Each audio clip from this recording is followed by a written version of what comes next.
জাতির দায়মুক্ত হতে সাগররুনি হত্যার বিচার প্রয়োজন বলে মন্তব্য করেছেন বাংলাদেশ ফেডারেল ইউনিয়ন ও ঢাকা সাংবাদিক ইউনিয়নের নেতারা। দুপুরে জাতীয় প্রেসক্লাবের সামনে আয়োজিত সমাবেশে ফ্যাসিবাদের দোসররা বিভক্তি সৃষ্টির চেষ্টা করছে উল্লেখ করে সাংবাদিক নেতারা সবাইকে সতর্ক থাকার আহ্বান জানান। বলেন, গণতান্ত্রিক সরকার না আসা পর্যন্ত সংগ্রাম চলবে। এ সময় বিএনপি নেতা শামসুজ্জামান দুদু বলেন, শেখ হাসিনার আমলে সংগঠিত সকল সাংবাদিক হত্যার বিচার করে জাতিকে দায়মুক্ত করতে হবে।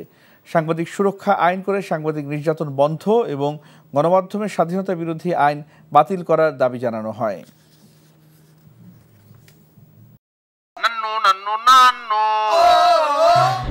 আরে সপ্তাহ একটা ব্র্যান্ডের গুলা আমার বংশ ব্র্যান্ডের কি আপা বিচার কত বেশি গরিবের এলাকায় আপনি এমন পাড়া দিব না গুরু গুরু ভিতরতে সব বাইরে হয়ে যাবে। আরে ওইটা থামো না তোরে যদি ইসলামিক সাইড সবাই আন্টি বস না দিছি আপনারা কি হোগারে কালিয়া বল আমরা সালাম আলাইকুম তুমি আমারে আম্মা ডাকলা কেন?